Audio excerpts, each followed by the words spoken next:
Nyt me menemme yhteen kokonaisuuteen, joka alkaa nyt ja sitten iltapäivällä jatkuu, että nämä liittyy toisiinsa. Ja sen takia me voimme hyvin tuossa varttia mailla puolen tunnin kuluttua opettaja siirtyä ruokailemaan, niin keittiönkin toiveksena toteutuu, että se ruoka on silloin valmis. Turhaan meidän, vaikka kyllähän se kulttuuriin kuuluu, että vähän pidätellään, mutta mennään nyt ajoissa. Sitten tämä jatkuu. Mä aloitan nyt kokonaisuutta. Luukkaan evankeliumin luku 15. Se on kaikkein käytetyin ja tunnetuin, tai yksi käytetyimmistä tunnetuimmista lukuista Raamatussa. Luukkaan evankeliumin luku 15. Siinä on 3, ja kerron se tausta. Siinä on 3 vertausta, ja nämä 3 vertausta ovat yksi vastaus. Mihin? 3 vertausta, yksi vastaus mihin? Tilanne oli, Jeesus oli aterialla, ja tämä ei ole nyt se Simeonin juhla-ateria, vaan hän oli siis aterialla viettämässä ateriaa opetuslastensa ja syntisten kanssa. Siellä lukee sillä tavalla heti alussa, että kaikki publikaanit ja syntiset tulivat hänen tykönsä kuulemaan häntä. No mitä oli nämä syntiset? Nämä ei ollut erikoisrikollisia tai muuten pahoja. Ne oli niitä syntisiä, jotka eivät kirjaimellisesti täyttäneet sitä lakia, mikä oli sen synnittömän laki. Eli olivat täyttäneet uskovasti mittoja. He kenties ruokailuun menivät pesemällä vain 3 kertaa käteensä, ei 5 kertaa. Tai se syntisyys saattoi johtua siitäkin, että oli yksin huoltaja-äiti, jolla lapsi sairastui sapattina. Ja sapattina ei saanut kulkea, kun sapatin matkassa on nippanappa yli kilometrin molempiin suuntiin, siis yhteensä. Ja nyt kun tämä ainoa lapsi sitten sairastui, niin tämä hädissään tämä ainokaisen lapsen äiti vie tämän lapsen pakana lääkärin luokse ja sinne onkin 2 kilometriä matkaa. Se on sitten syntinen se nainen. Rikkaillahan tätä syntisyysongelmaa ei ollut, koska heillä oli varaa järjestää niin, että pakana lääkäri oli riittävän lähellä, koska juutalainen ei saanut tehdä sapattina töinä, mutta pakana sai. Samaria välillä. Sitten niin siellä rahalla järjesteltiin. Ja sen takia niillä oli sellainen käsitys, että rikkaat pelastuu. Ne automaattisesti ajattelivat, että rikkaat pelastuu. Automaattisesti, koska ne pystyi järjestelemään tämän mitan. Ne täytti sen mitan sen takia. Ei Jeesus kun puhuu rikkaasta, nyt mä vastaan sun eilisen kysymykseen teillä kotona. Kun Jeesus puhuu rikkaasta, hän ei puhu rikkaita vastaan. Vaan hän puhui kansalle sen, että rikkaatkin ovat aivan samassa asemassa Jumalan silmien edessä kuin köyhät. Koska kansa ajatteli, ne automaattisesti pelastuu. Suomalainen kenties ajattelee, että hyvä ihminen automaattisesti pelastuu. Jotakin samankaltaista. Nyt siellä oli näitä syntisiä, siis ne oli tavallisia ihmisiä. Sitten siellä oli publikaaneja. Meille on opetettu ihan lapsuudesta saakka ja Raamatun tietosanokirjojen perusteelta publikaani on tämmöinen veronkerääjä, tullimies. Mutta ei se sitä kansan tunnetasolla ollut, vaan kansan tunnetasolla publikaani on maanpetturi. Se on aivan eri asia kuin virkamies. Publikaani oli maanpetturi sen takia, että hän oli yleensä juutalainen, ja nimenomaan juutalaiset publikaanit oli niitä maanpettureita. Hän oli siis juutalainen, joka oli vihatun Rooman palveluksessa ja keräsi juutalaisilta roomalaisille veroa. Ne oli yleisesti ottaen huijareita, koska jo ennen kuin veroja kerättiin, niin Rooman virkamies Pilatus tai hänen porukkansa paikalla sopi näiden tullimiesten kanssa, että kuinka paljon tänä vuonna te keräätte tullia Roomalle. Se sovitti etukäteen se summa. Mutta kun nämä pääsi vapaasti häärään, niin ne keräsi tupla summan. Mutta niiden piti vaan tilittää se sovittu summa, mihin jäi se toinen. Se ei mennyt juutalaisten köyhien ja leskien orpojen kassaan. Niin kuin se olisi pitänyt mennä heidän tavan mukaan. Nyt publikaanit olivat siis vihattuja, jotka olivat vihatun kansan palveluksessa olevia juutalaisia. Se on siis se viesti. Se virka on virka, mutta viesti on toinen.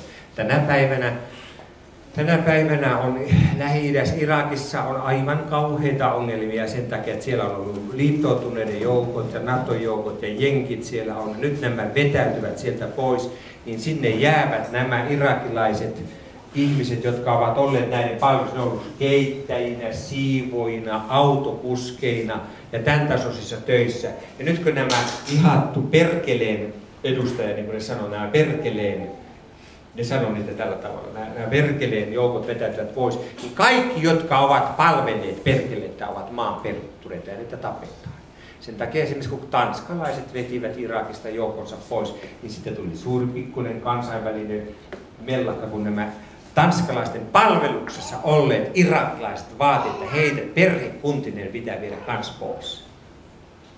Koska jos ne jää, heidät tapetaan. Ja näin kävi silloin aikanaan, Kuwaitin sodan aikanakin ja kaikki tämmöistä, kun monikansallinen yhtiö Shell Kuwaitin sodan aikana veti Pohjois-Iranista ja Irakista, eli kurdialueelta veti joukkonsa, tai siis työntekijänsä pois, kun tuli tulenarat paikat, niin nämä työntekijät, jotka olivat olleet Shellille töissä, niin osa heistä tapettiin maanpettureilla. Ja nyt kun Raamattu puhuu publikaanista, niin ei hän kerro, että tässä on tullivirkamies, vaan se tunnetason ilmaisu, että se on maanpetturi. Ja nyt on ongelmallista. Jeesus oli näiden syntisten kanssa, jotka ei täytä sitä hurskauden mittaa, ja sitten näiden oikein virallisesti virkamaan pettureiden kanssa viettämässä juhlaa. Ja sinne tuli, tähän juhlaan tuli, tässä lukee näin, että mutta fariseukset ja kirjan oppineet, siis Esko, mikä sun nimi oli? Esa-Pekka, ja missä tämä meidän yksi kirjaoppi sitten täällä oli? Mikä sun etunimi? Arto ja sitten Puhakka. Me tullaan tänne. Fariseukset ja kirjaoppineet, eikö me tuolla sitten? Mä oon se kirjaoppi, kun varisos oikein.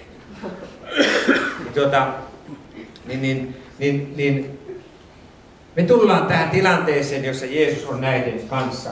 Ja nyt meidän tekstissä tämä ei käy, eikä sitä kreikannustekstistä sitä ei näy, mutta esimerkiksi tämmöistä syyrialaistekstistä, semmoista Beshitta-käännöksistä, jotka ovat niin kuin sen juutalaisen, siis tämmöisen seemiläisen kielen sisällä oleva kieli, joka ilmaisee samalla tavalla asioita, niin siellä lukee täsmällisemmin tämä kohta, niin me pojat tässä, kun tullaan tänne ja ihmetellään, että mitäs täällä Suonin seurakuntatalolla tapahtuu, niin siinä sanotaan näin, että fariseukset ja kirjanoppiset durisivat ja sanoivat, tämä ottaa vastaan syntisiä syö heidän kanssa. Ja näissä Beshitta-käännöksissä, teidän ei tarvitse alkaa lukemaan iltalukemiksi arabialaisia. Niitä saa tilata vaikka kansallisen tuon kirjakaan, mikä se on se Helsingissä se? Suomalainen. Eikö kun se akateemisen kirjakaupan kautta. Siitä vaan Beshitta-tekstejä iltalukemisessa. Se on arabia. Ei se haittaa. Ei ole arabia, on syyriaa. No joo, hyvä. Se on helpompaa. Niin siellä lukee tällä tavalla, että miksikö hän, Jeesus, syö ja juo muiden kanssa, mutta ei käytä suomeksi sitä viimeistä. Miksikö hän? Miksikö hän? Eli se on kysymys, eikö se olekin? Mä kysyn, miksikö hän? Mitäkö tuo niemeläinen puuhaa täällä? Mä esitän kysymyksen, epäsuoran kysymyksen. Ja nyt tähän kysymykseen Jeesus vastaa. Nyt katsotaan kenelle. Siis kirjanoppineille ja fariseuksille. Siis kenelle? Kaikkein oppineimmalle väestölle. Kaikkein lukeneimmalle porukalle. Jeesus vastaa miksikö hän. Ja miten hän vastaa? Kertomalla 3 vertausta. Eiks vaan? Ei ne ole kertonut, olisi pitänyt pyhäkoulua siellä. Ei sehän lapsille alkanut kertomaan pyhähaanasta pikku vaimenista, joka kantaa pikku karitsaa hartilla tai jotain tällaista. Hän alkaa sen ajan viisaimmille, siis lukeneimmille, sivistyneimmille kirjallisessa mielessä, porukalle kertomaan syyn, miksikö hän on tässä. Ja hän kertoo esittämällä 3 vertausta. Ja hän sanoo niissä vertauksissa täsmällisesti jotain. Ensimmäisessä ja toisessa hän puhuu parannuksesta. Ihan täsmällisesti. 3., joka meillä tunnetaan tuhlaajapoika nimellä, ja joka tunnetaan seemiläisessä maailmassa, isä ja hänen 2 poikansa. Siis meillä se on tuhlaajapoika, heille se on isä ja hänen 2 poikansa. No, niin hän kertoo, mitä on pelastus. Ja jälleen kun se taustakuva on sama, se lumi, niin sen kuulet sieltä selvästi. Nyt hän meille kertoo vertauksen parannuksesta. Täällä lukee näin. Pyysitkö Juhani lukemaan? Siitä ensimmäistä se 7.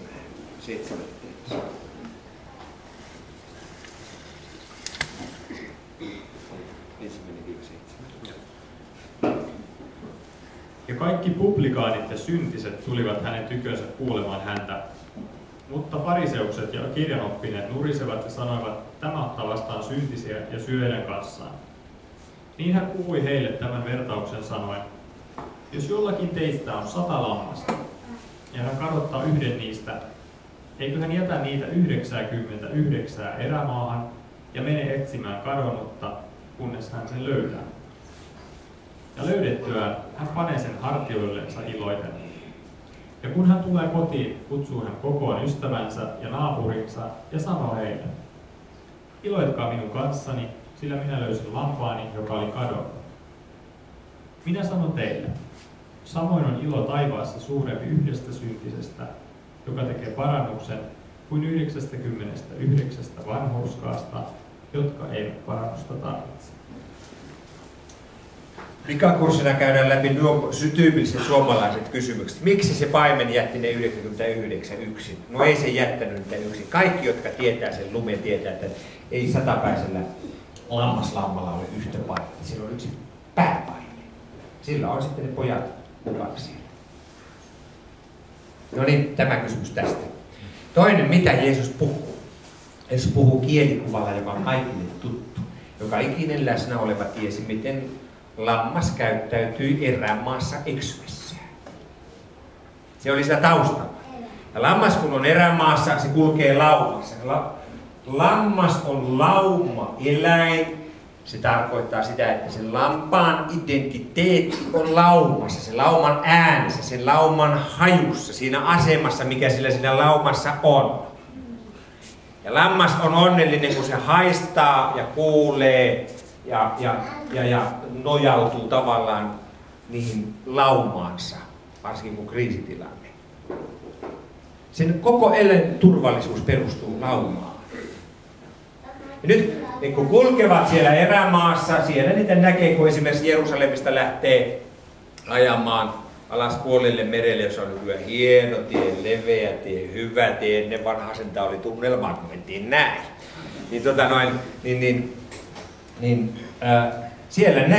Siellä erämaassa näkee lammaslaumoja paimentensa kerran. Siellä näkee ne kulkee siellä. Romaniassakin Euroopan puolella. Se oli hauska, kun tiedät meni tukkoon, kun sinne kaavatti hirmuinen lammaslauma. Ja nyt kun lammas kulkee siellä, niin sen identiteetti on laumassa. Mutta identiteettiä lampaalla niin ihmisilläkin rikkoo jotkut asiat. Yksi asia on nälkä. Ihmisilläkin moraali muuttuu, kun tulee nälkä, tai sanotaan, kun nälkä muuttaa moraalit. Kyllä se vaan niin on. Nälkä on niin voimakas. Ja nyt kun ne kävelee siellä erämaassa, ei siellä ole tällaisia vihreitä peittoja. Se on kiviä. Ja täällä on semmoisia laikkuina ikään kuin semmoisia paikkoja, jossa on ruohoa, jota voidaan syödä. Ja kun se lammaslauma tulee sen laikun ympärille, niin ensin ne johtopäässit siellä syö. Ja sitten sitä muuten, kun arvoasema on, siellä on aina joukossa viimeinen, joka katsoo, että eipä jäänyt minulle. Ja sitten se taas jatkaa matkaansa ja taas ne löytää sieltä tämmöisen, kyllähän se paimenilliset tietää missä ne on. Se vie sinne syömään, viheliäisille niitylle. Mutta sitten kun niitä on niin vähän, niin se yksi tulee siellä perässä tai pari ja sitten se toteaa, että vitsi ei ole ruokaa. Ja sitten ne kävelee ja sitten se näkee, että voi ei, tuohon on jäänyt ruohoa. Ja on nälkä. Niin se identiteetti häviää siinä vaiheessa. Se menee syömään sitä ruohoa ja se syö. Se katsoo, että lauma menee vielä tuolla, nousee mäkeä ylöspäin ja se syö. Ja sitten se lähtee lauman perään ja se näkee, että hei tuohonkin jäi vähän ruohoa ja se menee syömään sitä ruohoa ja se syö ja syö ja syö. Ja sillä aikaa lauma on paimenensa kanssa mennyt kukkulan toiselle puolelle ja laumaa ei näy, ei kuulu, ei haise. Silloin se on eksyksissä. Laumaa ei näy, ei kuulu, ei haise. Ja silloin tämä lammas käyttäytyy aina samalla tavalla. Se hakeutuu joku puun tai korkean ison kiven luokse, se paneutuu maaten jalkojensa päälle ja se alkaa lampaan kielellä huutamaan apua. Se menee näitä se on suomennettuna apua.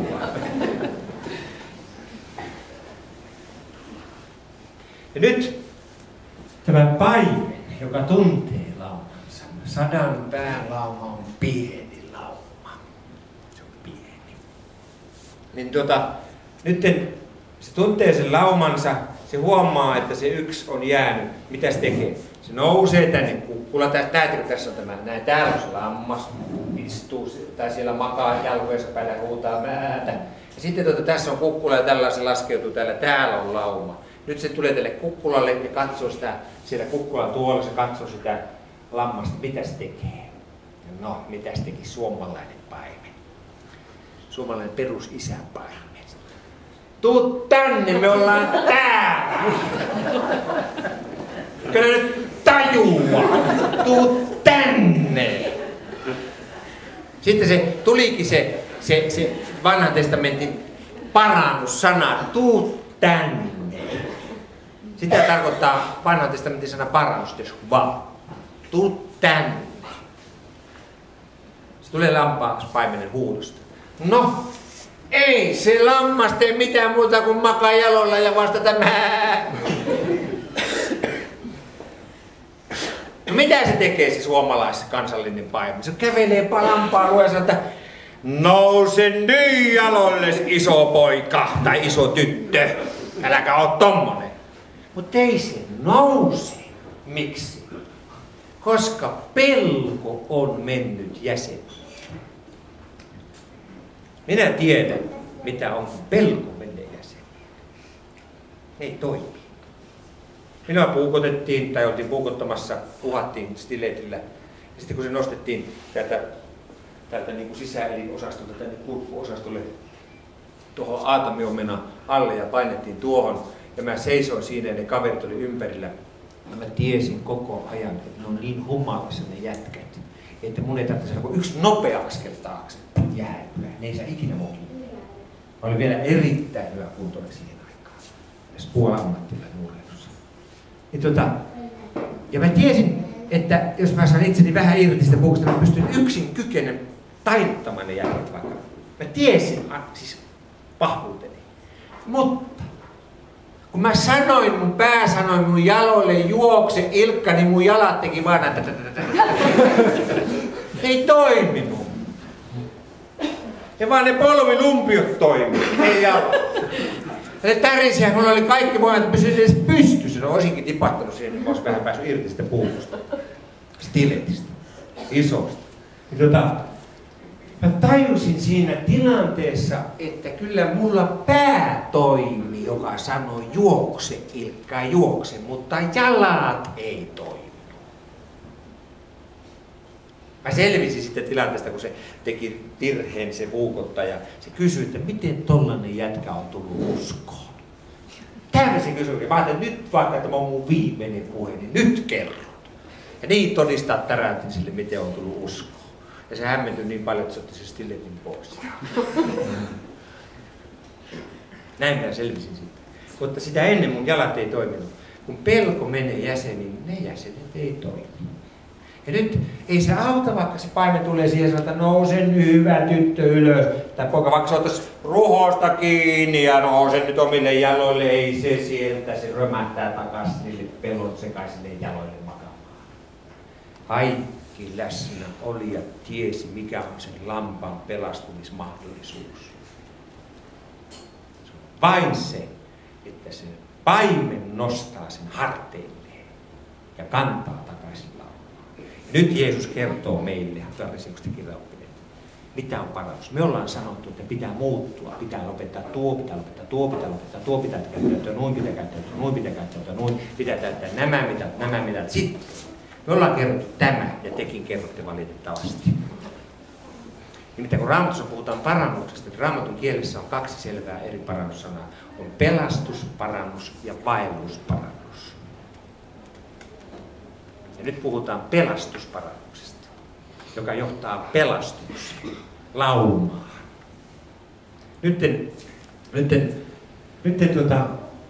kaikki tietää, että se ainoa keino on nostaa se lammas harteille ja kantaa takaisin laumaan. Ja näin Jeesus antaa sille vanhan testamentin parannussana sisällön uuden merkityksen. Mitä oli parannus? Suostui mestarinsa pelastamaksi. Suostui Jeesuksen pelastamaksi. Se on sitten eri juttu, kun Pyhä Henki alkaa puhumaan, että kuule hei. Miten se on tämä juttu sun elämässä? Ja kun Pyhä Henki puhuu, niin siinä on ero kuin minä puhun. Mä voin sanoa aivan sama asia, sä voit olla samaa mieltä mun kanssa, mutta mä en anna sulle voimaa eikä tahtoa. Mutta kun Herra puhuu, niin hän antaa halu ja voimaa. Niissä meissä se on se pikku ero. Ja Raamatussa sanotaan näin. Kyllä se siellä sanotaan. Selvästi. Paavali sanoo. Nyt Jeesus kertoo niille, miksi minä olen näiden kanssa tässä syömässä. Koska nämä on suostuneet pelastettaviksi yhteyteen minun kanssa. Vaikka se pelastuksen teko oli vielä tulossa. Mutta he olivat yhteyteen suostuneet. Eikä se ollut mikään pikkuinen karitsi. Meillä siellä pyhäkoulussa jaetaan ihania Raamatun kirjoja, semmoisia välimuistioita, tämmöisiä näin, jossa on lammas, paimen kantaa, ihanaa niin kuin lemmikkiä tässä harteilla, joka lämmittää niin suloisesti harteita. Meillä on sellainen kuva hyvästä paimeesta. Mutta mennään vanhan kirkon ja alkuseurakunnan kuviin paimesta. Alkuseurakuntien näissä kokoontumispaikoissa, katakombeissa ja näissä luomissa, varsinkin idässä, siis idän kirkon alueella, läntinen kirkko oli se Rooman kirkko ja itä oli sitten näitä muita, niin niiden alueella on löytynyt luomista kuvia paimenesta, hyvästä paimenesta. Ja se on hauska kuva. Ja jos te haluatte nähdä oikein patsaan 300-luvulta, vai oliko se 400-luvun alusta, Rockefeller-museossa Jerusalemissa, jonne on valitettavasti vaikea päästä, mutta menkää sinne, pyytäkää Mikko Louhivuorta, joka on sen apulaistoiminnanjohtaja, toimitusjohtaja, sanokaa, että tunnette Ilkka Puhakka, niin varmasti päästä. Eikö riitä, jos sanoo Jeesuksesta? Ei, se on se Rockefeller-museo, se on museo. Kun sillä on kriteerit. Tässä tapauksessa minun nimellä voi olla suurempi vaikutus. No, käypä kokeilemassa. Se on museo, joka on vanha museo Jerusalemissa ihan keskellä lähellä vanhaa kaupunkia, jonne ei pääse. Se ei ole niin kuin Israelin kansallismuseo, joka on aivan loistava, se on nyt uusi, se on aivan loistava paikka. Se Israelin kansallismuseo, se on käsittämättömän hienossa kunnossa nyt. No, Rockefeller-museoon kun sitten menette sinne aulaan, nousette portaita pääovesta, menette aulaan, ja ennen kuin siinä on se sisälle meno, kun se aina niin uimahalliin mennään, siinä on se, mikä se on se laskija. Niin sen läpi mennään, niin siinä menette, katsotte oikealle, siellä on syvennys, näin. Siinä syvennyksessä on paimen, joka kantaa harteillansa lammasta. Ja katsokaa tarkkaan, vaikka se on vaunittu, silloin pää lampaalta on pois ja paimeneltakin on pää osittain pois. Mutta katsokaa mittasuhteita. Se lammas on valtavan iso. Se on oikein lammas. Ja nämä kuvat, niitä netistäkin löytyy, mitä on olemassa näistä vanhaisista kristittyjen kokoontumispaikoissa, niin siellä kuvataan sitä, kuinka lammas on paimenen harteilla. Ja kun katsotte tarkkaan näitä kuvia, niin se on joku sellainen mittasuhdevirhe. Se lammas saattaa olla isompi kuin paimenen. Ei mikään pikkuinen karjassa, vaan oikein lammas. Ja nyt yksi juttu. Meidän kristillisen kirkon yleisin kristityn tunnus on risti. Sullakin on kaunis risti tässä näin. Koska sä olet kristitty. Mennään kristilliseen kokoussaliin, niin lähes poikkeuksetta sieltä löytyy aina risti. Koska tämä risti on meidän uskomme symboli. Se symbolisoi, se kuva kertoo, ketä me olemme. Se kertoo, mihin me uskomme, mitä meidän uskomme on. Toisille joku ajan ihmisessä tarkoittaa kuolemaa, kun ne ymmärtää vaan hautausmaata risti. Nyt 300 ensimmäisen vuoden aikana kristittyjen uskon symboli ei ollut risti. Vasta 320 Konstantinus Suuri poisti ristin Rooman valtion virallisena teloitusvälineenä. Ja siihen saakka ristityt ei käyttänyt Rooman valtakunnan virallista teloitusvälinettä uskonsa symbolina. Lännessä Roomassa se oli kala. Siellä oli monta muuta, mutta kala oli tunnettu. Ja se oli myös viesti. Se piirrettiin ja nopeasti pantiin pois, ja jos joku ymmärsi sen symboliarvon piirsi kanssa ja nopeasti pyrki pois, ja silloin me löysimme toisemme sen kalan kuvan kautta. Se oli myös niin kuin tällainen viestintäväline se kala. Idässä, idän kristittyjen parissa, jotka olivat valtavia ennen 500-luvun tullessa, jolloin muhammedilaisuus tuli. Muhammed. Siis silloin oli kristinuskon levinnyt oikein vahvasti. Niin heidän uskon symbolinsa oli hyvä paimen, joka harteillansa kantaa lammasta. Kadonnutta, iksuttaa lammasta. Uskon symbolille on merkitys. Se kertoo, mistä on kysymys.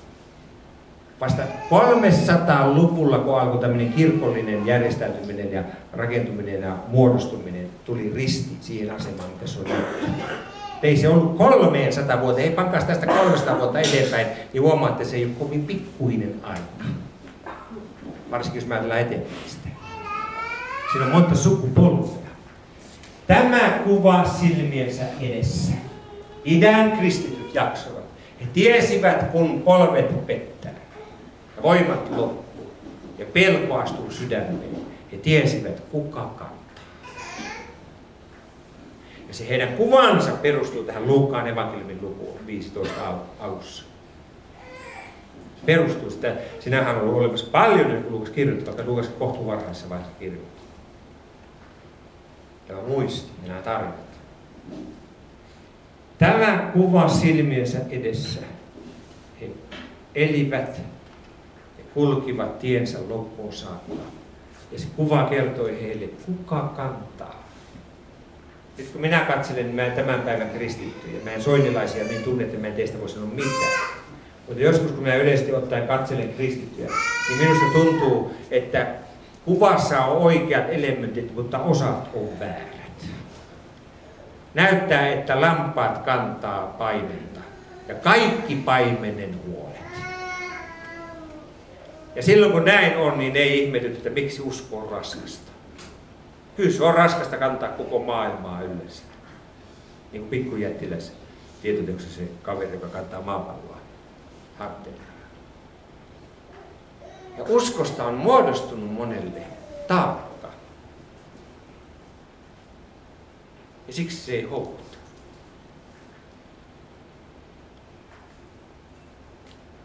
Mehän todistetaan ilostakin, että naamataan tervetuloa tänne ilo Herraa, että minulle iloa ja rauhaa siitä.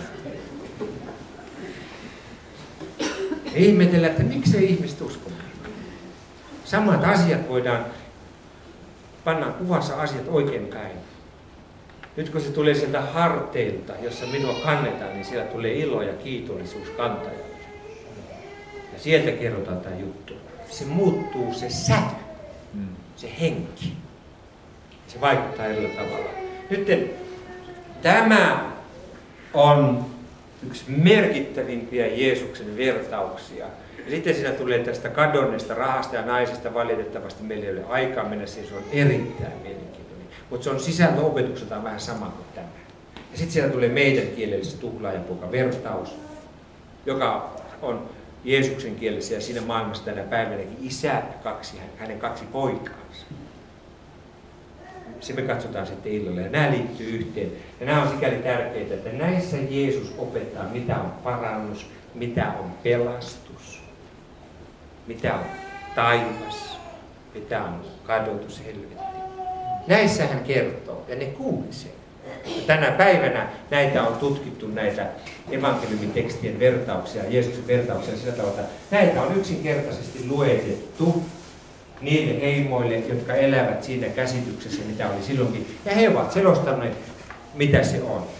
Minä olin Venäjällä, Etelä-Venäjällä opettamassa Raamattua Volgogradissa. Pidin siellä baptisteille, se oli baptistiunionin papeille ja näille pidin raamattuopetuksia.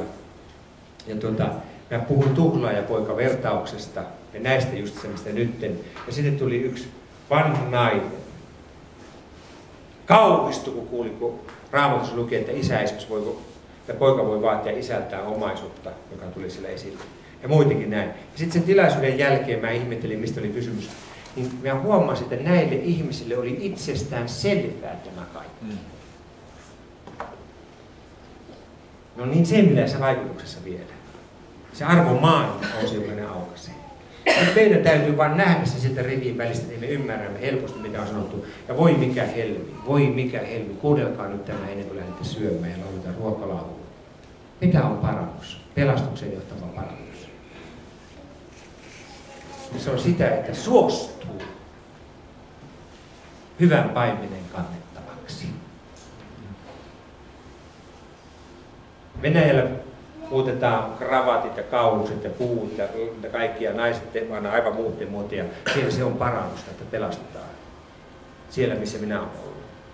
Mutta Jeesuksen opetuksessa se on, että suostuu hyvän paimenen. Minä olen se hyvä paimen, sanoi Jeesus Johanneksen evankeliumissa.